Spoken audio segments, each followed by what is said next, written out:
8 months.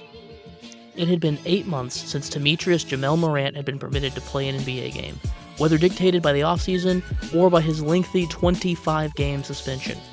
His Memphis Grizzlies have been a laughingstock in his absence as they have scrambled for wins. But this week, he made a dramatic return to the association, and it will go down as one of the most memorable games of the season. It didn't take long for him to remind fans exactly what they've been missing. Without hyperbole, he changed the identity of the Grizzlies in an instant. With his very first possession, he got to the free throw line, which was a clear indicator of his commitment to starting his season aggressively. And it was a good omen for the Grizzlies. And Ja's aggression and ability to get into the paint made all the difference. His teammates certainly missed his style of play. He just makes the game easier. Like here, for example. After he got the switch in the paint, he threw up this lob to Bismack Biyombo, who failed to convert, but don't worry, he outbattled Valanciunas for the rebound and scored on the putback. He had only one other shot attempt in the first quarter, as he was clearly trying to ease back into form. He wanted to be aggressive, like I said earlier, but he did want to pick his spots. Like here, he took on 3 defenders on a fast break, and even got to the rim before deciding to kick it back out for something better. Memphis ends up scoring too, even if Biyombo gets away with travel. That opportunity was directly the result of Ja's aggression in transition. His attack and kick led to a swing pass that created a long closeout for Desmond Bane to attack, and once the help committed to the drive, he was able to dump the ball down for the score. And that gravity is what the Grizzlies really missed. When Ja Morant is on the floor, the game is just so much easier.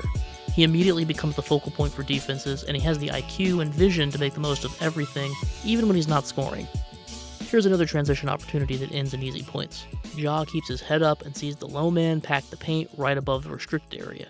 Teammate Zaire Williams sees an easy rim run, and Ja rewards him with this gem. Teams are going to act like Ja didn't miss any time. They have to. Notice here how they iced the screen to keep him on the sideline.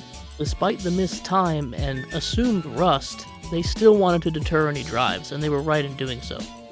The problem is Morant's aforementioned IQ. If you keep packing the paint, he's going to make you pay. Memphis's next possession was another reminder of this and looks eerily similar to the alley-oop we just looked at. After the initial pick and roll, the low man came all the way into the paint to help Alvarado and deter a drive, which left Santi Aldama wide open in the corner. Easy read, easy pass, easy bucket. Speaking of easy reads, passes, and buckets, the Grizzlies had those same things for their first basket of the second quarter thanks to Ja. After he split 2 defenders in the pick and roll up top, he threw this one-step lefty scoop to Jaren Jackson Jr. for the easy dunk.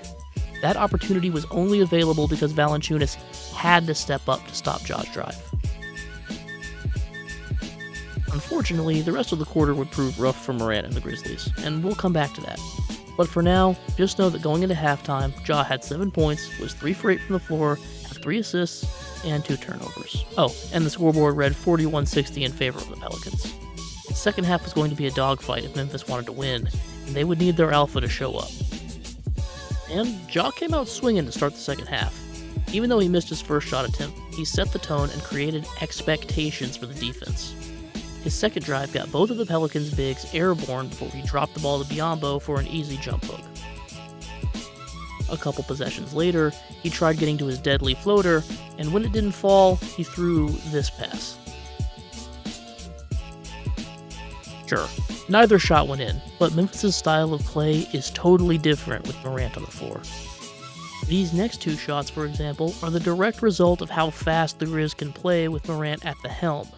After forcing the miss from Zion Williamson, Ja gets the ball and makes the easy pass to Bane for the transition layup.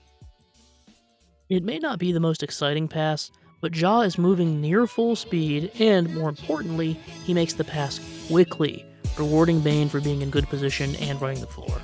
Their next shot attempt was another fast break opportunity, and just look how easy Ja makes it seem. Then, with a chance to cut the Pelicans' lead to single digits, he did this.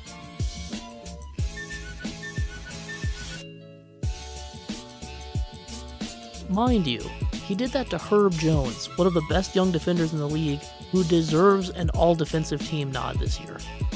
When New Orleans answered the and one with a 3 of their own, Ja attacked. This middle ball screen got him into the teeth of the defense, and when Ingram slid over to take away the roll, Ja fired the ball to the corner for the easy three.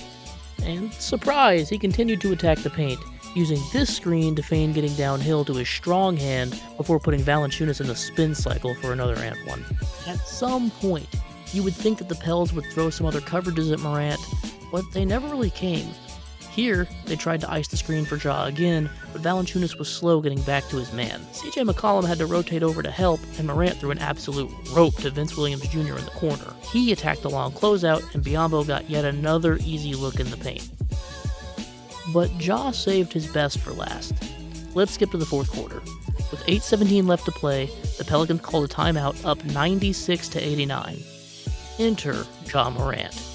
Through the remainder of the game, he went 5 for 8 and shot 4 free throws. I won't show everything because you need to see it for yourself, but I'd be remiss not to hit some high points. Before we get into it though, watch this next shot and file it away for later.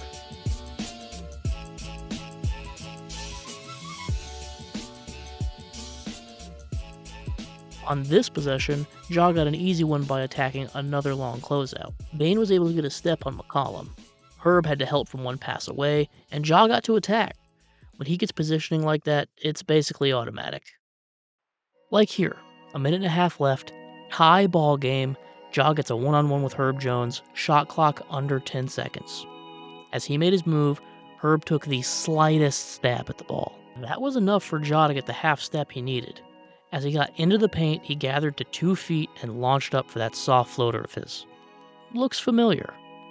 If I haven't made it clear enough, Ja Morant getting 2 feet in the paint is practically a death sentence for defenses. Launching off 2 feet gives him greater stability and balance in the air, and he has the insane level of body control necessary to make these contortionist finishes. The Grizzlies' next possession, a solid screen got Ja into a wide open paint.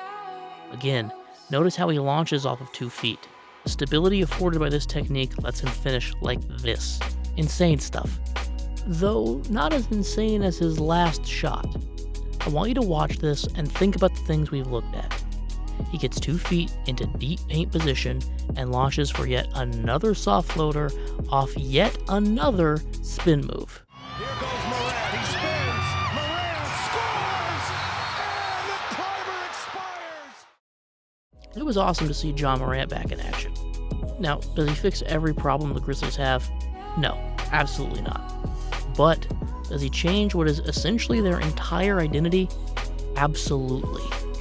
Despite some concerns, the Pelicans are a good team, and the Grizzlies getting a win against them is something to be commended. They didn't win the finals or anything, but they proved that when their guy is back, they can go toe-to-toe with anyone. Time will tell what Memphis' ceiling will be this season. As of right now, they're missing Luke Kennard, Steven Adams, Brandon Clark, Derrick Rose, and Marcus Smart due to injury, with Adams out for the season and Clark out until at least the All-Star break. To address some of those concerns I talked about earlier from the second quarter, Memphis definitely misses their guys, particularly those bigs. But with 12's return, I'd venture to say they'll be alright. Keep an eye on them to see if they can turn the ship around. Thank you so much for watching, and if you enjoyed this analysis, please subscribe for more content on the way. We've got some really good stuff in the pipeline coming out over the next couple weeks. And if you liked it, be sure to share it with some people too. It would go a long way, and it means a ton to me. Once again, thank you for watching, and I will see you guys next time.